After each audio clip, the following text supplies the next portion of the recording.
समन्ता चक्रवालेषु अत्रा गच्छन्तु देवता सद्धम्मं मुनिराजन्स सुनन्तु सग्गमोक्खदं ධම්මස්සවන කාලෝ අයං බදන්තා ධම්මස්සවන කාලෝ අයං බදන්තා ධම්මස්සවන කාලෝ අයං බදන්තා නමෝ තස්ස භගවතු අරහතෝ සම්මා සම්බුද්දස්ස නමෝ තස්ස භගවතු අරහතෝ සම්මා සම්බුද්දස්ස නමෝ තස්ස භගවතු අරහතෝ සම්මා සම්බුද්දස්ස සද්දහති තථාගතස්ස බෝධීති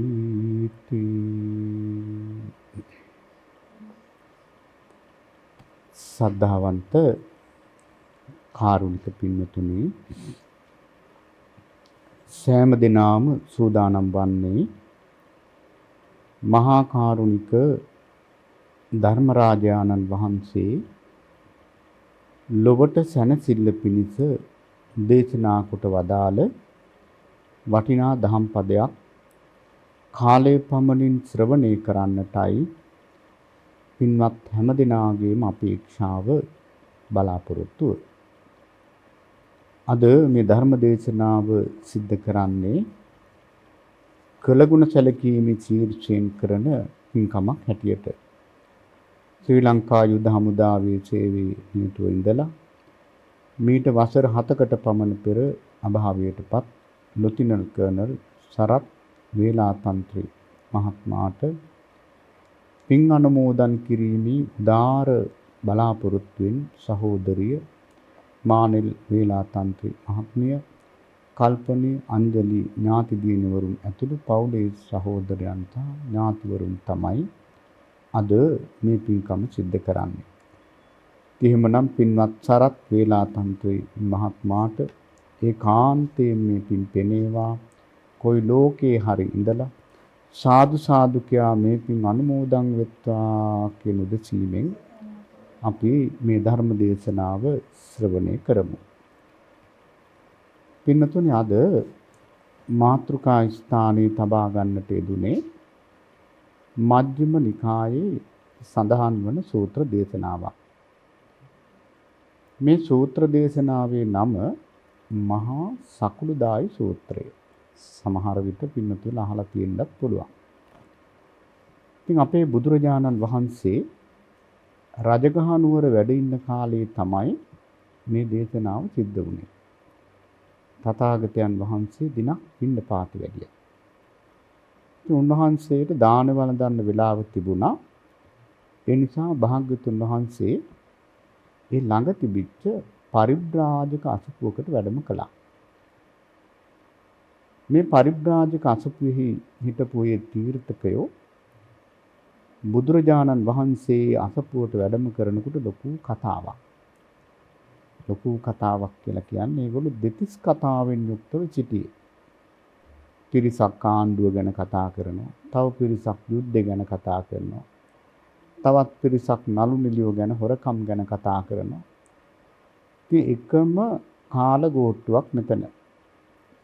බුදුරජාණන් වහන්සේ මෙතෙන්ට වඩිනවා දැකලා මේ ප්‍රධාන පිරිවැජියා. එයාගේ නම සකුළුදායි. මේ පිරිවැජියා කියනවා ශ්‍රමණ බවත් ගෞතමයන් වහන්සේ අපේ අසපුවට වඩිනවා. මේක ආශ්චර්යයක්. ඔය ශ්‍රමණ බවත් ගෞතමයන් පිළිබඳව මම දන්නවා උන්වහන්සේ වැඩි ඔය කතා වලට කැමති නැහැ. නිශ්ශබ්දතාවය අගය කරන කෙනෙක්. ඒ නිසා කවුරුත් නිශ්ශබ්ද වෙන්න කිව්වා.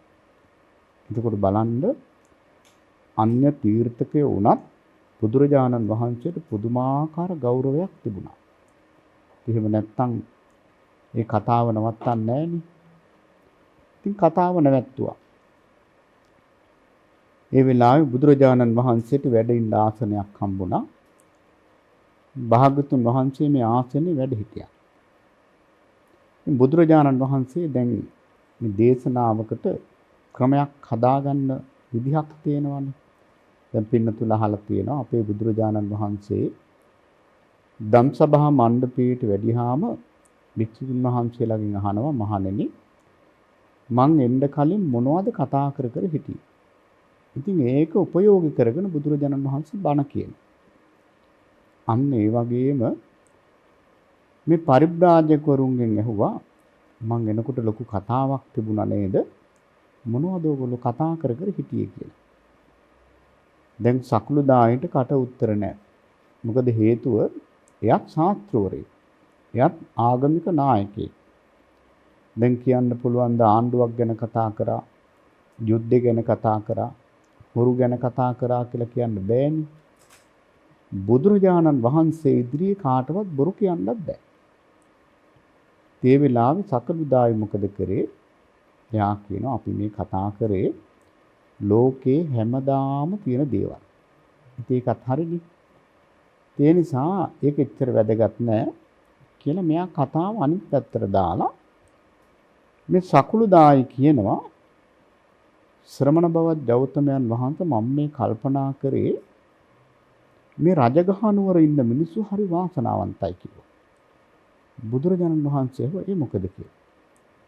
ඉතින් මෙයා කියනවා සත්‍යාත්‍රුන් වහන්සේලාම මේ වස් කාලේ ඉන්නේ රජගහ නුවර. ඔබ වහන්සේත් එක්ක දැන් ප්‍රධානම ශාස්ත්‍රවරු 7 නමක් රජගහ නුවර ඉන්නවා. පින්තුල අහලා තියෙන සත්‍යාත්‍රවරු පූර්ණ කාශ්‍යප, මක්කලි ගෝසාල, පකුද කච්චායන, අජිත කේස කම්බලි, සංජය බෙල්ලට්ටි පුත්ත, නිගණ්ඨ නාත පුත්ත. ඉතින් මේ ශාස්ත්‍රුන් වහන්සේලා පින්නතුනි ඇත්තටම මේ අය දේශනා කරපු ධර්මයක් නෑ. දැන් අපි සාමාන්‍යයෙන් අපි පුරුදු වෙලා තියෙන්නේ ලෝකේ ආගම් 500ක් තියෙනවා නම් අපේ ආගම හරි කියන්නේ අපි හැමෝම පෙළඹෙන්නේ. ඉතින් ඒ නිසා මම එහෙම කියනවා නෙවෙයි. මොකද අනද මාහිමියන් වහන්සේගෙන් දවසක් බමුණෙක් ඇවිල්ලා අහනවා හැමෝම කියනවා රහත් කියලා. හැමෝම කියනවා බුදුන් කියලා. කවුද අපි පිළිගන්නේ? අනද මාහිමියන් වහන්සේ වදාළේ රාග දේශ මොහ යම් කිසි ධර්මයක් ශ්‍රවණය කරනකොට නැති වෙනවා නම් ඒ ධර්මය පිළිගන්න කියලා. එහෙමනම් මෙතනදී මේ සත්‍යාත්‍රුන් වහන්සේලා ගැන භික්ෂුන් වහන්සේ නමක් හැටියට මම මෙහෙම කියන්නේ මේගොල්ලොන්ගේ අතීතයේ හොඳට පරිශීලනය කරනකොට කිසිම ಗುಣ දිනුවක් තිබිලා නැහැ. හැබැයි නිගණ්ඨ නාත පුත්ත කියපු දේවල් වල යම් යම් කාරණා සමහර දේවල් පිළිගන්න පුළුවන්. දැන් මම පුංචි උදාහරණයක් කියන්නම් පූර්ණ කාශ්‍යප පිළිබඳව. එතකොට පින්නතුලාට මේ ශාස්ත්‍රූන් කියන්නේ කවුද කියන එකවත් තේරෙනවනේ. කාශ්‍යප කියලා කියන්නේ මෙයාගේ නම. එතකොට මෙයා ඉපදුනේ දාස කුලේ. ඉතින් ඒ කාලේ පින්නතුනේ තිබිච්ච දෙයක් තමයි ඒ කුලයක ඉපදුනාම එයාට උරුම රැකියාවමයි කරන්න ඕනේ. වෙන එකක් කරන්න බෑ. ඉතින් දැන් මෙයා ටිකක් බහ තේරෙන වයස පහු කරලා ටිකක් වැඩි හිටි තරුණ වෙනකොට අම්මා තාත්තා මොකද කරේ? සිටු ගෙදරකට බහර දුන්නා. වැඩට. ඉතින් මෙයාට දැන් මෙතන වැඩ කරගන්න බෑ. මෙයා මෙතනින් පැන්නා. එතකොට එයාට පූර්ණ කාශ්‍යප කියලා නම හැදුනේ මේ දාස කුලේ ළමයි 100ක් ඉපදුනා. 100 වෙනියට ඉපදිච්ච කෙනා තමයි කාශ්‍යප. ඒ නිසා 100 සම්පූර්ණ වෙච්ච නිසා පූර්ණ කාශ්‍යප කියලා නම දැම්මා. දැන් මේ ළමයා කැලෑ පැනලා දැන් ගෙදර යන්නත් බයයි. කැලේ ජීවත් වුණා. ටික දවසක් යනකොට ඇඳගෙන ආපු ඇඳුම් ටික ඉවර වුණා. දැන් නිලිවස්ත්‍රව ඉන්නවා. මිනිස්සු බැලුවා මේ රහතන් වහන්සේ නමක් තමයි. මේ ඇඳුම් අඳින්නෙත් නැහැ. මිනිස්සු මොකද කරේ? දැන් දාන ගෙනල්ලා පූජා කරනවා. දැන් මෙයා හොඳට ආහාර ගන්නවා. මෙයා කල්පනා කළා ජීවත් වෙන්න මේක හොඳ ක්‍රමයක්. හිතට එන හැම දෙයක්ම කියන්න ගත්තා. ඔන්න පළවෙනි ශාස්ත්‍රවරයා. අදටත් ඉන්දියානු සමාජයේ ඒ වගේ මහා අන්ධ භක්තිකයෝ අදටත් ඉන්නවා. ඉන්දියාවේ විතරක් නෙමෙයි මෙහි වුණත් අනිවාර්යෙන් ඉන්න පුළුවන්. ඉන්නවා. ඉතින් එහෙමනම් දැන් මේ සකුළුදායි කියනවා ඔය චට්සාත්‍රුන් වහන්සේලාගෙන් පූර්ණ කාශ්‍යප බණ කියනකොට එයාගේ ශිෂ්‍යයෝ කෑ ගහනවා ඈනුම් අරිනවා කිසිම ගරුත්වයක් නැහැ. තමන්ගේ ශාස්ත්‍රෝරයා බණ කියනවා කියලා කිසි ගරුත්වයක් නැහැ. ඔහේ බණ අහනවා. අජිත කේස කම්බලී බණ කියනකොට කෑකොස්සන් ගහනවා. ඉතින් නිශ්ශබ්ද කරන්න ඕනේ සෑහෙන්න වෙලාවක්. ශාස්ත්‍රුන් වහන්සේලාට මෙහෙමයි බණ කියනකොට ගෝලයන්ගේ ගරුත්වයක් නැහැ. හැබැයි මම දැකලා තියෙන ශ්‍රමණ බවත් ගෞතමයන් වහන්සේගේ ගෝලයෝ ඔබ වහන්සේ බණ කියනකොට බොහෝම නිශ්ශබ්දව බොහෝම ශාන්තව බණ අහනවා. කවුරුවක්වත් උගුරක්වත් පාදන්නේ නැහැ. ඒ තරම්ම ගෞරවයෙන් බණ අහනවා. හැබැයි එහෙම ගරු කරන්න හේතුවක් මම දන්නවා කියලා. බුදුරජාණන් වහන්සේ අසවදාන මොකක්ද හේතුව? එතකොට මෙයා කියනවා ඔබ වහන්සේ චුට්ටක් වළඳන කෙනෙක්නේ. චුට්ටක් වළඳන නිසා තමයි ශිෂ්‍යයෝ මෙච්චර සත්කාර සම්මාන කරන්නේ. ඊළඟට ඔබ වහන්සේ පාංශකූල සිවුරු දරන්නේ. පාංශකූල සිවුරු දරන නිසා තමයි ශිෂ්‍යයෝ මේ සලකන්නේ. ඊළඟට ඔබ වහන්සේ පිණ්ඩපාතෙන් යැපෙන්නේ. පිණ්ඩපාතෙන් යැපෙන නිසා තමයි ශිෂ්‍යයෝ සලකන්නේ. ඊළඟට ඔබ වහන්සේ රුක්ෂ මූලේ ගස් මුල ඉන්නේ. ඒ නිසා ශිෂ්‍යයෝ මෙච්චර ගරු කරන්නේ. ඒ විතරක් නෙවෙයි ඔබ වහන්සේ තනියෙන් ඉන්න විවේකයට හරි කැමති. ඒ නිසා තමයි මේ ශිෂ්‍යයෝ සලකන්නේ. මේ වෙලාවේ බුදුරජාණන් වහන්සේ වදාරනවා මගේ ශිෂ්‍යයෝ මගේ ශ්‍රාවකයෝ මට සලකන මට සත්කාර සම්මාන කරන කරුණු පහක් තියෙනවා. ඒක සැබෑව. හැබැයි මේ කරුණු පහ නෙවෙයි කිව්වා. පින්නතුනි මේක තමයි තථාගත දේශනාවේ තියෙන විසිතුරු භාවය. දැන් එහෙන් කරුණු පහක් පෙන්නපු හින්දා තමයි බුදුරජාණන් වහන්සේත් අදාළේ මගේ ශ්‍රාවකයෝ මට සලකන කරුණු පහක් තියෙනවා. හැබැයි මේ කාරණා පහ නෙවෙයි කිව්වා. දැන් අපි නම් සාමාන්‍යයෙන් අපි අකමැති නම් ප්‍රතික්ෂේප කරන්න ඕන නම් අපි ප්‍රතික්ෂේප කරලා දානවා. කිසියම් ඒවට කරුණු පෙන්වන්න අපි යන්නේ නැහැ. හැබැයි භාග්‍යතුන් වහන්සේ ප්‍රතික්ෂේප කරන්නේ කරුණු සහිතව. බුදුරජාණන් වහන්සේ මේ පිරිවැජියට කියනවා දැන් ඔයා කියනවානේ මං චුට්ටක් වළඳන නිසා තමයි මගේ ශිෂ්‍යයෝ මට සලකන්නේ. ඒ වෙලාවේ පිණ්ඩපාතේ ගිය වෙලාව හොඳට පිණ්ඩපාතේ ලැබිලා තිබුණා. බුදුරජාණන් වහන්සේ පාත්‍රයේ පෙන්නලා කියනවා සමහර දාට මම මේ පාත්‍රයෙන් එකක් වළඳනවා. පාත්‍රේ පුරවලා මම වළඳනවා. හැබැයි මම මෙහෙම වැළඳුවාට මගේ ශිෂ්‍යයෝ ඉන්නවා ශ්‍රාවකයෝ සමහර අය බොහෝම අල්පේච්ඡව කැලෑවල ඉඳගෙන කරකොල ටිකකින් යැපෙන මගේ ගෝලයෝ ඉන්නවා. දියුල් ගෙඩියකින්, බෙලි ගෙඩියකින්, වතුර ටිකකින් පවා යැපෙන මගේ ශ්‍රාවකයෝ ඉන්නවා. හැබැයි කවදාකවත් මගේ ගෝලයෝ මම මේ ගොඩක් වැළඳුවා කියලා මාව දාලා ගිහිල්ලා නැහැ කිව්වා. දැන් පින්නතුනි මෙහෙම හිතන්නකෝ. දැන් අපේ බොහෝ ගිහි පින්නතුල්ලා ස්වාමීන් වහන්සේට පහදිනවා. ඔන්න අපි හිතමු දැන් ඇත්තටම අපි උනත් අපි ගිහි කාලේ මට මතකයි අපේ අම්මලා අපට පෙන්වන්න තපස් සාමුදුරුවරු සෙරප්පු දාන්න නැත්නම් අපි ගොඩාක් පහදිනවා. ඒක තමයි ස්වභාවය. හැබැයි ඒක නිවැරදි පැහැදීමක් නෙවෙයි. දැන් අපි හිතමු ස්වාමීන් වහන්සේ නමක් සෙරප්පු දාන්න නැති නිසා අපි පහදිනවා. උන්වහන්සේගේ කකුලේ කට්ටක් කැනිලා උන්න සෙරප්පු දාන්න වෙනවා. එතකොට උන්වහන්සේ සෙරප්පු දාගෙන යනකොට අපේ අර පැහැදීම තියනවාද? නෑ. අන්න අරයක් දැන් ඉවරයි. කොහොමද කියන්නේ නේද? අර බලන්න අපි පැහැදුනේ අනවශ්‍ය දෙයකට. එහෙමනම් පින්නතුනි ඒ පැහැදීම වැඩක් නෑ. මොකද ඒක ගුණයක් නෙවෙයි. ඒ නිසා බුදුරජාණන් වහන්සේ වදාारण මම මේ චුට්ටක් වළඳන නිසා මගේ ගෝලයෝ මට සලකනවා නම් ගොඩක් වළඳපු දාට ඒ පැහැදීම තියෙන්න විදිහක් නැහැ. ඉතින් දැන් සකුළුදායි කට අරගෙන බලා ඉන්න ඇත්ත නේනම් මේ චුට්ටක් වළඳන නිසා නෙවෙයි මේ ශිෂ්‍යෝ සලකන්නේ. පළවෙනි කාරණේ නිෂ්ප්‍රභ වුණා. දෙවෙනි එක මොකද්ද? පාංශකූල සිවුරු දරන නිසා.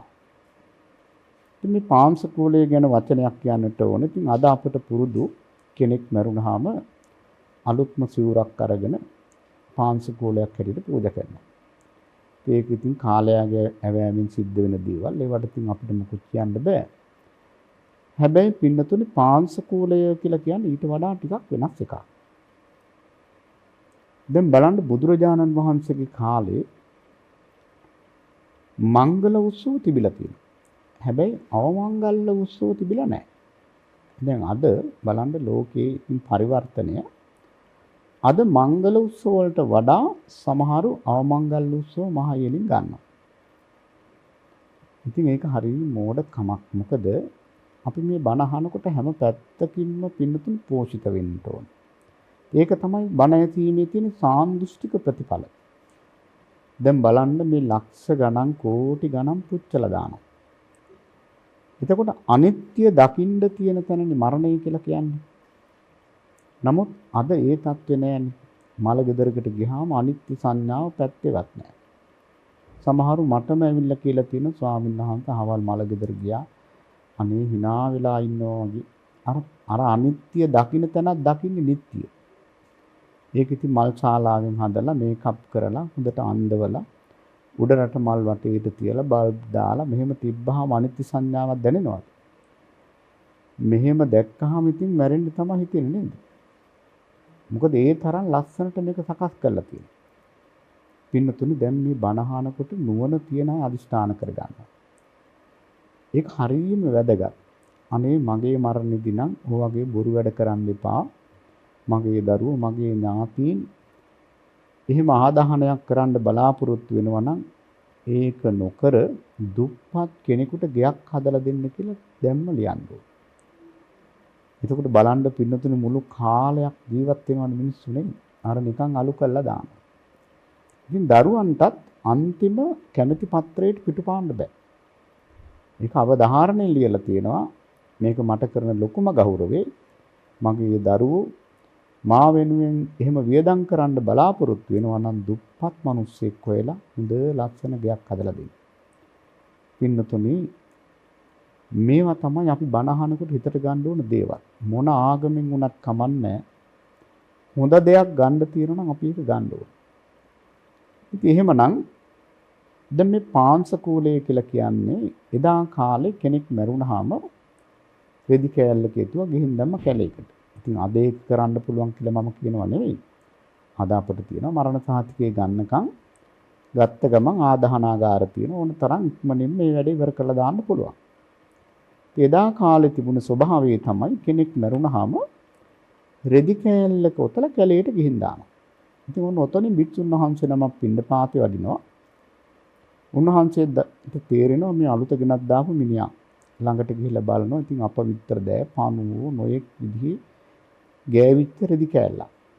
මේ භික්ෂුන් වහන්සේ මේක පාංශකූල සංඥාවෙන් ගන්නවා. අරගෙන පින්නතුනි ළඟ තියෙන ගඟකින් හරි ඇලකින් හරි මේක හොදනවා. හොදලා පන්සලේ ගිහින් තියෙනවා.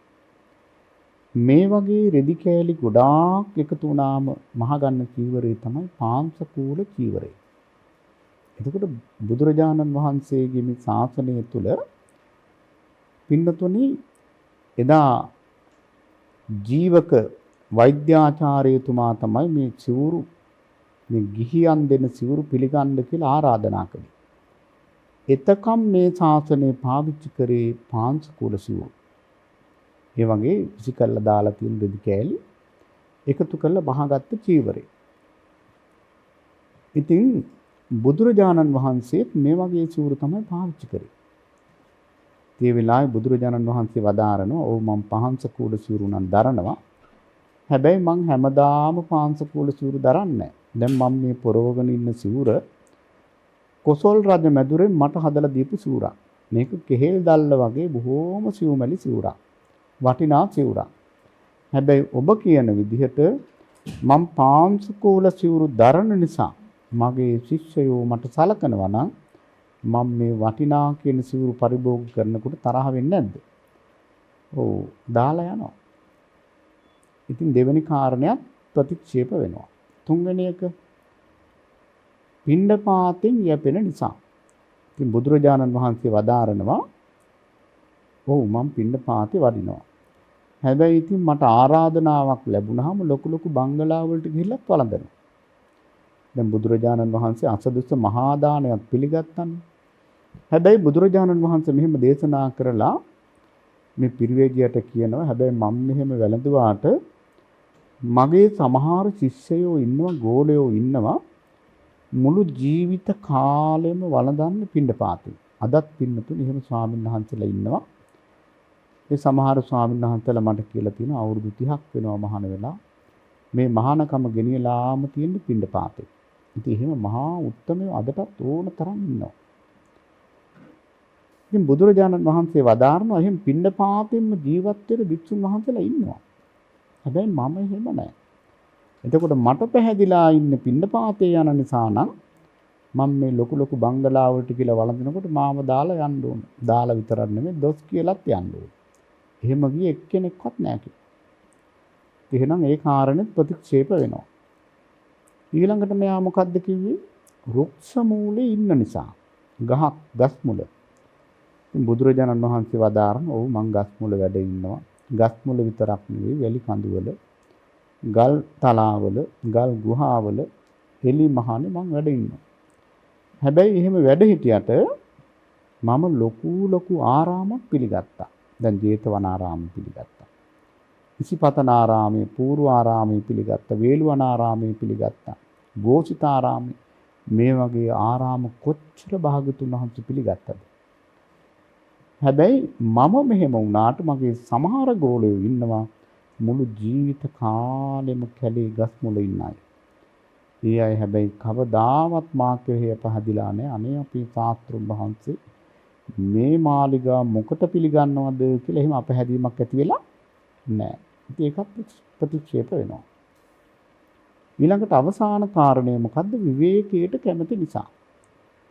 භාගතුන් වහන්සේ වදාරන ඔව් මං විවේකයට නම් හරි කැමතියි. හැබැයි මට විවේකයක් නැහැ. සාරාංශකය කල්පලක්ෂයක් පෙරම් පුරලා ලෞතුරා බුද්ධ රාජ්‍යයට පත්ුනේ මේ සත්වයන්ට තියෙන මහා කරුණාවෙන්.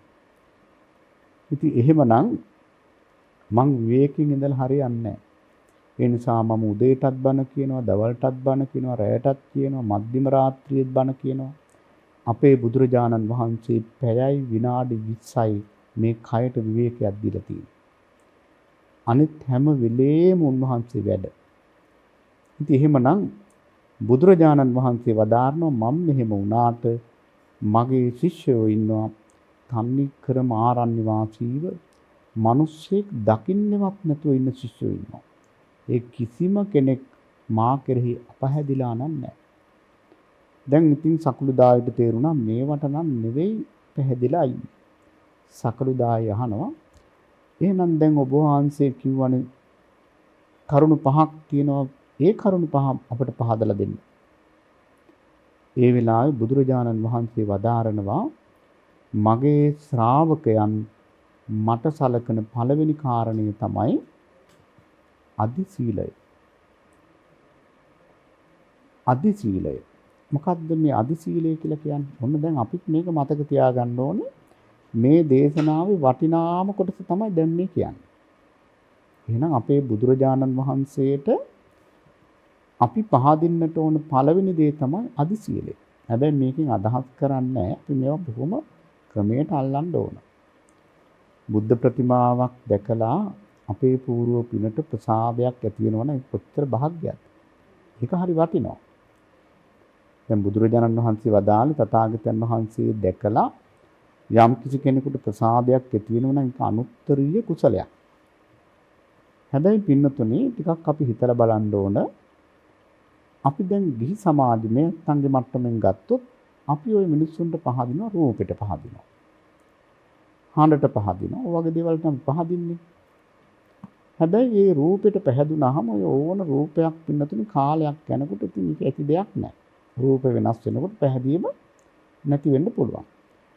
හඬට පැහැදුනොත් හඬ නැති වෙනකොට හඬ ඇති වෙනකොට ඒ පැහැදීම නැති වෙලා යනවා. හැබැයි අපි ගුණයකට පහදිනවා. මම මේ කියන්නේ ඔය අත්තන්ගේ මට්ටමේ. කාගේ හරි ගුණයකට පැහැදුනොත් ඒක ලේසියෙන් ගැලවෙන්නේ නැහැ. එහෙනම් බුදුරජාණන් වහන්සේ වදාරනවා මගේ ශ්‍රාවකයන් මට සලකන පළවෙනි ගුණය තමයි අදි සීලය. සීලය කියන එක පින්නතුල දන්නවනේ නේද? සීලය කියලා කියන්නේ කයයි වචනයයි දෙකේ සංවරය. ඒතර බුදුරජාණන් වහන්සේ ශික්ෂාපද පනවලා තියෙන්නේ මේ කයටයි මේ කටටයි. දැන් අපිට කෝටි ගණන් ශික්ෂාපද තියෙන විනය පිටකේ. මේ කටට එනවට කියනව නෙවෙයි. ඇත්තටම ප්‍රධාන සිකපද 227ක් තියෙනවා. අනුකුඩා ශික්ෂාපද පින්නතුනි කෝටි ගණන්. කෝටි ප්‍රකෝටි ගණන් කියන්න පුළුවන්. ඉතින් ඒක ඕනම කෙනෙකුට විනය පිටකේ ඉගෙන ගන්න කෙනෙකුට මේ සිකපද අල්ල ගන්න පුළුවන්. එතකොට බුදුරජාණන් වහන්සේ සිතට ශික්ෂාපද පනවලා නැද්ද? සිතට ශික්ෂාපද පනවලා නැද්ද? සිතට ශික්ෂාපද පනවලා නැහැ. දැන් හිතන්නකෝ හිතට හිතෙන දේවල් කොහොමද ශික්ෂාපදයකින් වළක්වන්නේ නේද? එහෙමනම් කයයි වචනයයි දෙක සංවර කරනකොට ඉබේටම පින්නතුන් හිතත් සංවර වෙනවා. එහෙනම් මේ විනය පිටකයේ තියෙන්නේම කයටයි වචනයටයි. එහෙනම් සීලය කියලා කියන්නේ කය වචන දෙකේ සංවරය. ඒතර අදි සීලය කියලා කියන්නේ මේ ලෝකේ සීලවන්තයන් ගත්තාම ඒ සියලුම සීලවන්තයන්ට වඩා භාග්‍යතුන් වහන්සේගේ සීලය උසස්. ඒක හොඳට ඔප්පු වෙන තැනක් තියෙනවා. එදා උන්වහන්සේ ලෞතර බුද්ධ රාජ්‍යයට පත් වෙලා හිතුවනේ අනේ ගුරුවරයෙක් ඉන්නවා නම් හොඳයි කියලා. හැබැයි බුදු කෙනෙකුට ගුරුවරයෙක් හොයන්න පුළුවන්ද? බෑ. උන්වහන්සේ බැලුවා සීලයෙන් මට වඩා සීලයෙන් සමාධියෙන් ප්‍රඥාවෙන් උසස් කෙනෙක් ඉන්නවද? කවුරුත් නැහැ.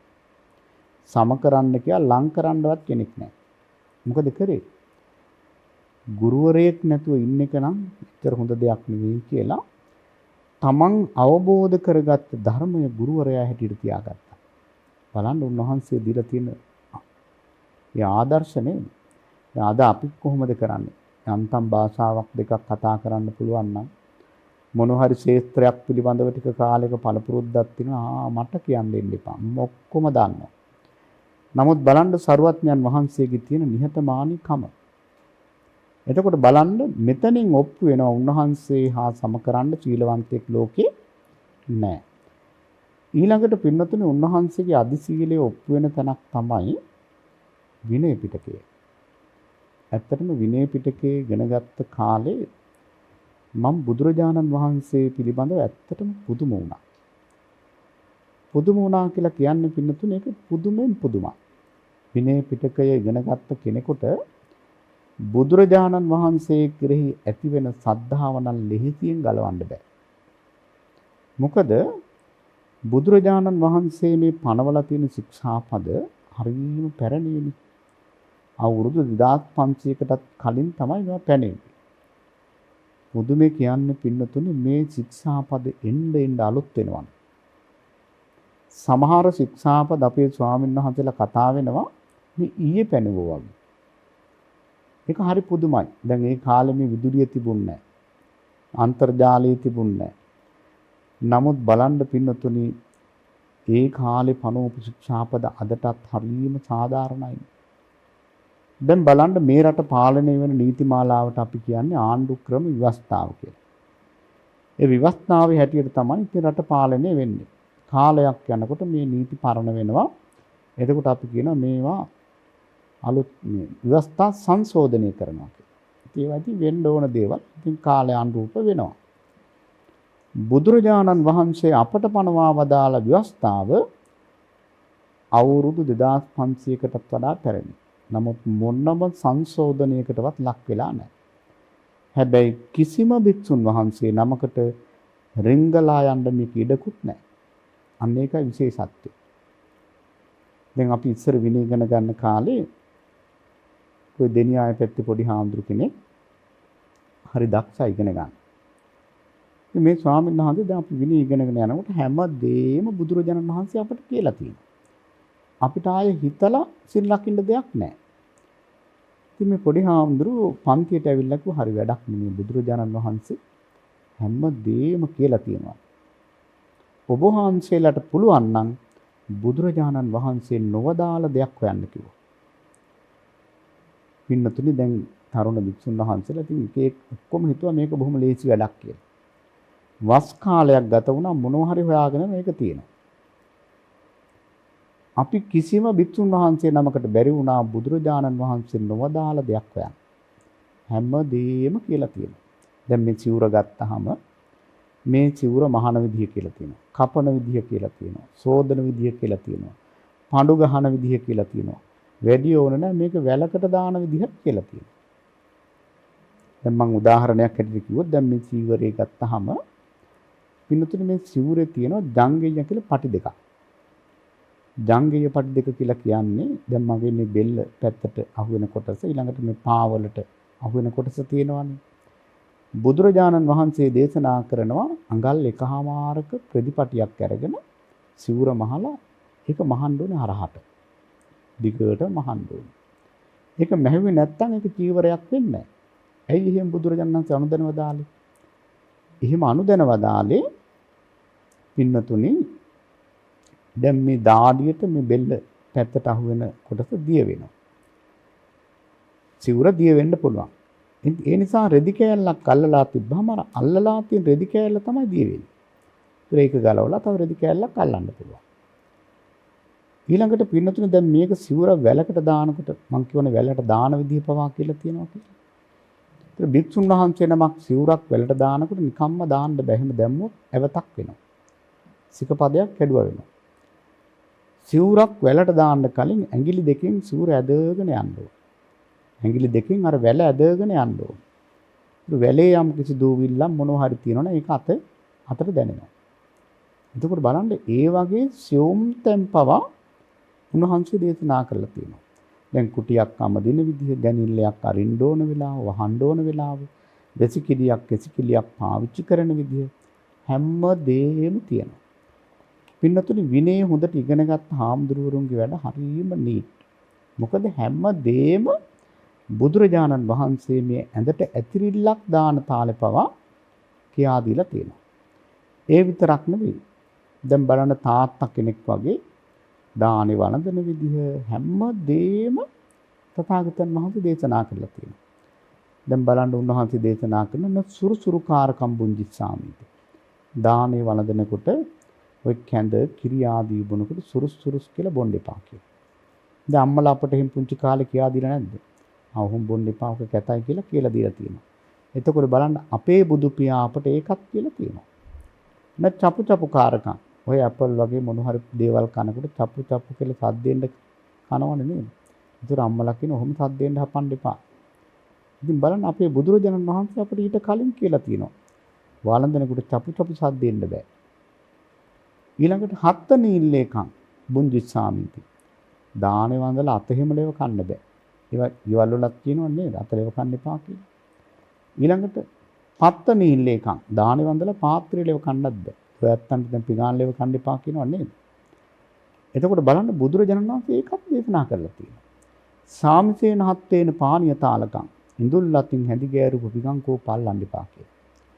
එතකොට බලන්න පින්නතුනි මේකේ නැති දෙයක් නැහැ. මේවා කියන්න ගියොත් දවස් ගාණක් කියන්න පුළුවන්. ඉතින් එහෙමනම් මේ විදිහේ විනය පිටකයක් උන්වහන්සේ දේශනා කළේ උන්වහන්සේ අධිශීලයෙන් යුක්ත නිසා. ඒක විනය හොඳට ඉගෙන ගත්තට පස්සේ පින්නතුනි දැනෙන සද්ධාව හිතා ගන්න බැරි සද්ධාාවක් ඇති වෙනවා. එහෙනම් අපි පහදින්න ඕනි පළවෙනි කාරණය මොකද්ද? අධිශීලය. දෙවැනි එක තමයි බුදුරජාණන් වහන්සේ වදාारण සර්වඥතා ඥානය. සර්වඥතා ඥානයට අපි පහදින්න ඕන. හැබැයි ඉතින් සර්වඥතා ඥානය පිළිබඳව කතා කරන්න සුදුස්සෙක් නෙවෙයි මම. අපිට කතා කරන්න පුළුවන් නමුත් ඒක කතා කරලා ඉවර කරන්න පුළුවන් දෙයක් නෙවෙයි. මට නෙවෙයි සාරිපුත්‍ර මහරහතන් වහන්සේටවත් බෑ. දැන් මේ බුද්ධ ශාසනයේ වැඩියෙන්ම බුදු ගුණ දේශනා කරපු ශ්‍රාවකයා තමයි සාරිපුත්‍ර මහරහතන් වහන්සේ. ඔය පින්නතුල අහලා ඇති පටිසම්භිදා මග්ගපාළි කියන පොත. මේ පටිසම්භිදා මග්ගපාළියේ තනි කරම තියෙන්නේ සරියුත් මහරහතන් වහන්සේගේ දේශනා. ප්‍රතිසත්ත්‍ය ඥාන කියලා පූජාවක් කියන්නේ. ත්‍රිසත්‍ය ඥාන, සත්‍යත්‍ය ඥාන, සෝලස මහා ඥාන මේ සියල්ලම දේශනා කරලා තියෙන සරියුත් මහරහතන් වහන්සේ. ඒ තරම් බුදු ගුණ කියලා තියෙනවා.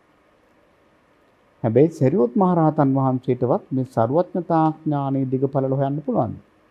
ඒක කරන්න බෑ. පින්නතුන් දැන් අපි අපේ මට්ටමින් ਸਰවඥතා ඥානය තේරුම් ගන්න තියෙන මේ ධර්මස්කන්ධේ හරහා. ඕනම පුංචි බුදු බණ පදයක් කරන් බලන්න. ඒකේ තියෙන සාරවත් භාවය. ඒකේ තියෙන ගැඹුර. එහෙමනම් ඒ හැම දෙයකින්ම ਸਰවඥතා ඥානෙ විද්‍යමාන වෙනවා. දැන් පටිච්චසමුප්පාද ක්‍රියාවලිය බලපුවාම දැන් බලන්න අපිට ඔය එනේ එක එක ප්‍රශ්න එනකොට අපිට ලෙඩ හැදෙනකොට අපි කාගේ හරි ඇඟට දාන එකනේ ස්වභාවය. දැන් කෙනෙකුට සීනි හැදුනාම අනේ මට මේ gedara ප්‍රශ්න මේගොල්ලෝ නිසා තමයි නැත්තම් මම බොහොම හොඳට හිටියා. එහෙම කියන්නේ නැද්ද මිනිස්සු? කාට හරි තල්ලු කරනවා ඒක. මට මෙහෙම වුණේ මේකයි, අරයා නිසායි, මෙයයි නිසායි කියලා එහෙම දාන ස්වභාවයක් තියෙනවා. නමුත් බලන්න බුදුරජාණන් වහන්සේ මෙහෙම වුණේ මොකක් නිසාද කියලා දේශනා කරනවා. දැන් අපි ලෙඩ වෙනවා. වයසට යනවා. ඊළඟට අසනීප වෙනවා. හොඳට මහලු වෙනවා, මැරෙනවා. මේ ජරමර සියල්ලම අපට සිද්ධ වුණේ මොකක් නිසාද? උන්වහන්සේ දේශනා කරන ඉපදිච්ච නිසා. ඉපදුන් නැත්නම් අපිට මේ මුකුත් තියනවද? නෑ. ඉස්කෝලේ යන්න ඕනෙත් නෑ, පාඩම් කරන්න ඕනෙත් නෑ, කතාද බඳින්න ඕනෙත් නෑ, උදේ ඉඳලා රැ වෙනකන් මහන්සි වෙන්න ඕනත් නෑ. ඔය කියන කිසිම දුකක් නෑ ඉපදුන් නැත්නම්. එහෙමනම් පින්නතුනේ ඇයි අපි ඉපදුනේ? ඉපදුනේ විපාක පිණිස කර්ම සකස් වෙච්ච නිසා. මම මේ පටිච්චසමුප්පාද යට ඉඳලා මේ එන්නේ. එතකොට දැන් අපිට මේ ධර්මර සියල්ලම උනේ ඉපදිච්ච නිසා. අපි ඉපදුනේ මොකක් නිසාද? භවය නිසා.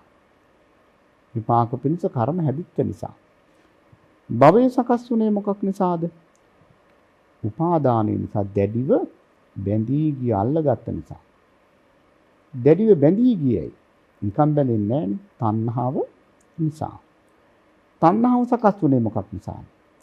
තණ්හාව සකස් වුනේ පින්නතුනි විඳීම නිසා. විඳීම වේදනාව කියලා කියන්නේ. වේදනාපත්‍ය තණ්හා. වේදනාව නිසා තමයි තණ්හාව හටගත්තේ. එහෙමනම් වේදනාව සකස් වුනේ මොකක් නිසාද? ස්පර්ශය නිසා. ස්පර්ශය සකස් වුනේ පින්නතුනි ආයතන 6 නිසා. ආයතන 6 සකස් වුනේ නාම රූප නිසා. නාම රූප සකස් වුනේ විඥාන නිසා. විඥාන සකස් වුනේ සංස්කාර නිසා. සංස්කාර හැදුනේ අවිද්‍යාව නිසා. ඉතින් මම මේ පටිච්චසමුප්පාදේ මේ වෙලාවේ දේශනා කරන්න කාලයක් නැහැ. ඉතින් මම මේ ਸਰවඥතා ඥානය පෙන්වන්නයි මේ ටික මෙහි මතක් කරේ. එහෙමනම් අපි දෙවනුව පහදින්නට ඕන ਸਰවඥතා ඥානයට. ඉතින් ਸਰවඥතා ඥානයට පහදින්න නම් පුළුවන් තරම් මොකද්ද කරන්න ඕනේ? බණ අහන්න ඕනේ. ධර්මයේ ඉගෙන ගන්න ඕනේ. ධර්ම සාකච්ඡා කරන්න ඕනේ. ධර්මයේ පිළිබඳව නිවැරදි අවබෝධයක් ලබා ගන්නට ඕනේ. මෙන්න මේක හරියම වටිනවා පින්නතුණි. ਸਰවඥතා ඥානය ගැන අදහසක් ඇති කරගන්න. එහෙනම් දෙවනුව පහදින්න ඕනේ මොකද්ද? ਸਰවඥතා ඥානය. තුන්වෙනුව බුදුරජාණන් වහන්සේ වදාරනවා මගේ ශ්‍රාවකයෝ මට මෙච්චර සත්කාර සම්මාන බුහුමන් කරන තුන්වෙනි කාරණේ තමයි අදි ප්‍රඥාව. අදි ප්‍රඥාව කියලා කියන්නේ පින්නතුනේ ඇත්තටම ඒක ටිකක් අරකම වගේ තමයි. නමුත් ඒක පොඩි වෙනසක් තියෙනවා. වෙනස තමයි දැන් මෙතන ඉන්න පුළුවන් ගුරුවරු. නොයෙක් වෘත්තිකයෝ ඉන්න පුළුවන්. අපි හිතමු දැන් හොඳට ලෝක ප්‍රකට වෛද්‍යවරයෙක් ඉන්නවා. එයා හරිම දක්ෂයි සැත්කම් වලට. ඉතින් අපි එයාට හොයාගෙන ගිහලා සැත්කම් බාර දෙනවා. අපි හිතමු එයා අවුරුදු 75ක් 80ක් ගියාට පස්සේ අපි යාට සැත්කම් දෙනවද?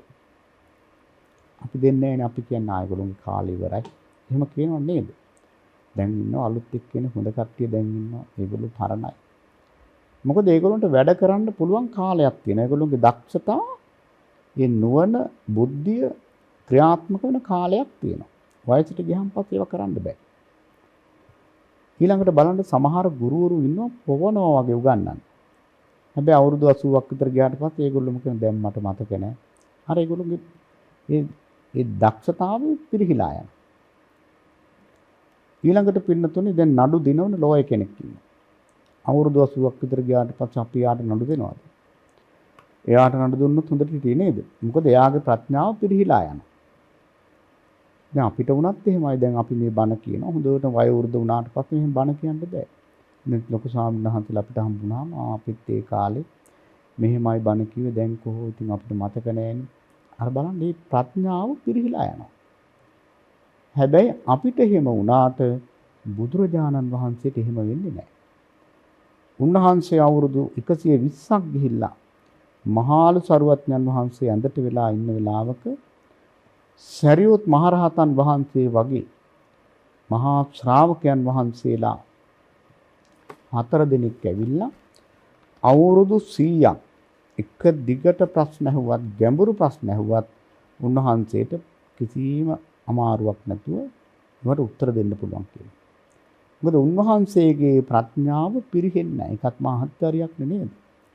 ඒ ක්‍රියාකාරකම් එදා ලෞතර බුද්ධ රාජ්‍යයට පත් වුණේ අවුරුදු 35 දී 80 වෙනකුත් ඒකේ කිසිම අඩුවක් දකින්න නැහැ. එහෙම වෙන්නේ නැහැ. එහෙනම් ඒක මහා ආශ්චර්යයක්. මෙන්න මේක දැකලා මගේ ශ්‍රාවකයෝ මට සත්කාර කරනවා, බුහුමන් කරනවා. ඊළඟට 4 වෙනි එක තමයි මගේ ශ්‍රාවකයෝ මට පැහැදිලා ඉන්න 4 වෙනි කාරණේ තමයි චතුරාර්ය සත්‍ය අවබෝධ කරලා දෙන ආකාරය. පින්නතුනි, ඉතින් කාල වේලාව ඉක්ම ගියා. චතුරාර්ය සත්‍ය අවබෝධ කරලා දෙන ආකාරය ගත්තාම හරිම ආශ්චර්යමත්. දැන් ගොවියෙක් ආවොත් බුදුරජාණන් වහන්සේ ළඟට ගොවිකම ගැන කතා කරනවා. ගොවියා දන්නෙත් නෑ අන්තිමට රහතන් වහන්සේ නම. දැන් ගොපල්ලෙක් ආවොත් හරක් කොහොමද කී දෙනෙක් ඉන්නවද? ඉතින් දන්න වෘත්තියනේ උඩ පැන පැන කියනවා. අන්තිමට දන්නේ නෑ ගොපල්ලා මාර්ගඵලලාභී. සංගීතඥයෙක් ආවොත් ඒ සංගීත භාණ්ඩය ගැනයි කතා කරන්නේ. අන්තිමට රහතන් වහන්සේ නම. දේශපාලඥයෙක් ආවොත් ඒත් අතහරින්නේ නෑ රාජ්‍ය පාලනය ගැන කතා කරනවා. අන්තිමට රහතන් වහන්සේ නම. පින්නතුනි, සූත්‍ර පිටකයේ බලපුවාම හරිම ආශ්චර්යමත්. උන්වහන්සේ මේ ධර්මය අවබෝධ කරපු විදිහ. තථාගතයන් වහන්සේ වදාරනවා මගේ ශිෂ්‍යයෝ මට සලකන 4 වෙනි කාරණේ තමයි මම මේ චතුරාර්ය සත්‍ය අවබෝධ කරලා දෙන ආකාරය. 5 වෙනි බුදුරජාණන් වහන්සේ වදාරන ශ්‍රේෂ්ඨ ප්‍රතිපදාව. ශ්‍රේෂ්ඨ ප්‍රතිපදාව කියලා කියන්නේ ඇත්තටම සත්‍තිස් බෝධිපාක්ෂික ධර්ම. ඉතින් මේවා පිළිබඳව පින්නතුනි වෙනම ධර්ම දේශනා කරන්නට ඕන. මේ පුංචි කාලේ අපිට කාල වේලාව මදි. හැබැයි මේ ශාසනයේ තියෙන මණික්ගල් 37 මහා රතනාකරේ තමයි මේ සත්‍තිස් බෝධිපාක්ෂික ධර්ම. මේ ධර්ම හුද්දට පරිශීලනය කරන කෙනෙකුට තේරෙනවා බුදුරජාණන් වහන්සේ කියන්නේ කවුද කියලා. එහෙනම් බුදුරජාණන් වහන්සේ වදාලා මගේ ශ්‍රාවකයෝ මට සලකන කාරණා ටික මෙන්න මේවා. මොනවද? අදි සීලය, අදි ප්‍රඥා, සර්වඥතා ඥානය, අදි ප්‍රඥාව, චතුරාර්ය සත්‍ය අවබෝධ කරලා දෙන ආකාරය සහ ශ්‍රේෂ්ඨ ප්‍රතිපදාව. එහෙමනම් පින්වත් හැම දිනාටම ඒ බුදුරජාණන් වහන්සේගේ උදාාර ගුණයන්ට ප්‍රසාදය ඇති කරගෙන ඒ සද්ධාව දියුණු කරගෙන මේ ධර්ම ගමන යන්නට මේ දේශනාවත් යම් කිසි උපකාරයක් වේවා කියලා ප්‍රාර්ථනා කරනවා. දේශකයන් වහන්සේ නමක් හැටියට මමත් ශ්‍රාවකයන් හැටියට මේ පින්නතුල්ලා රැස් කරගත් උදාාර පුණ්‍ය ශක්තිය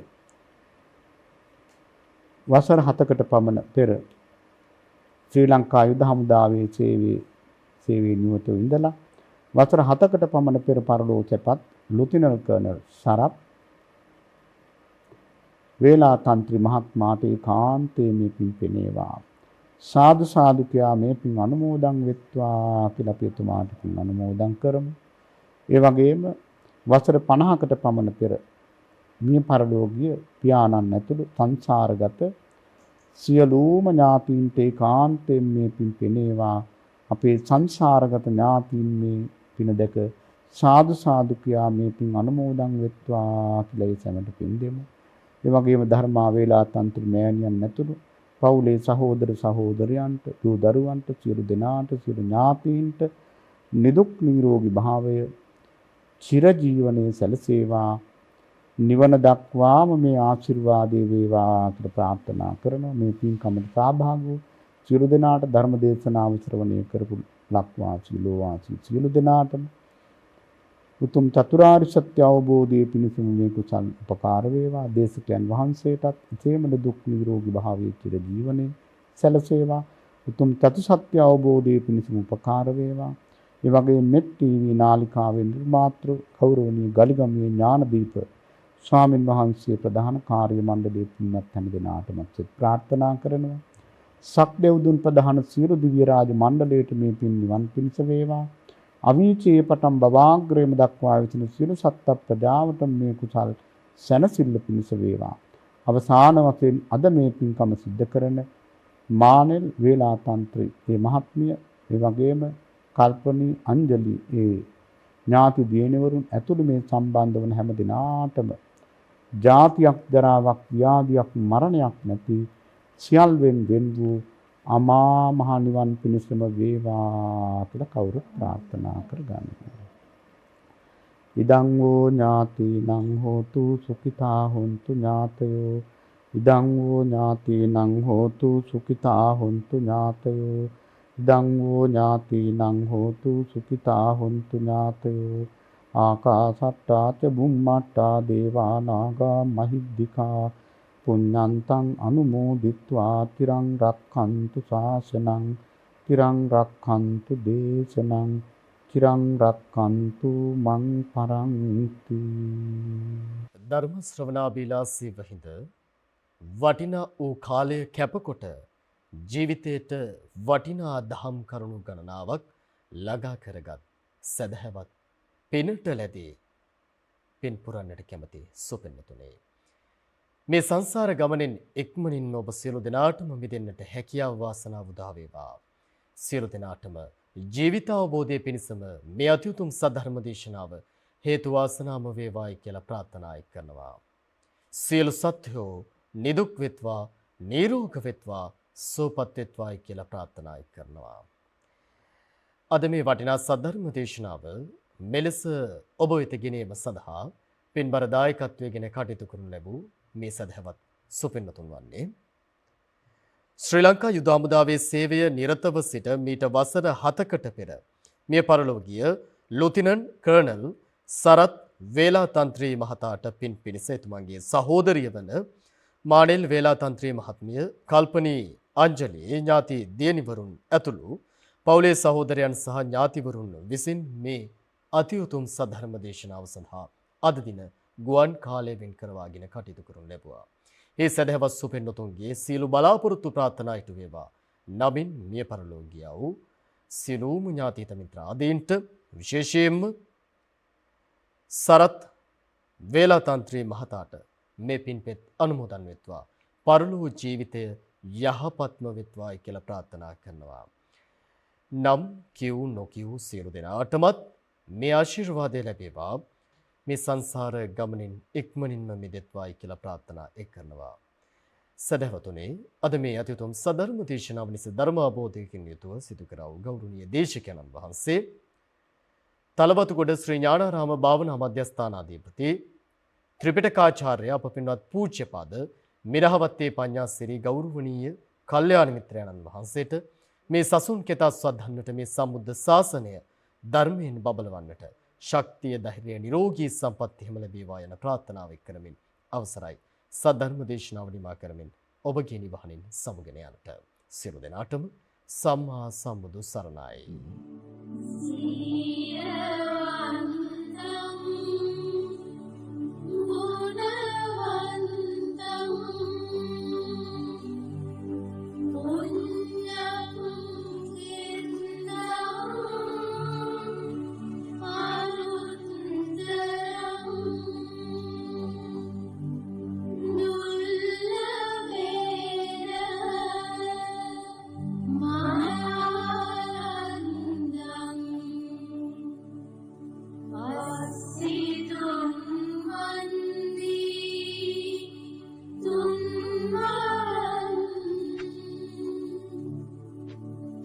सा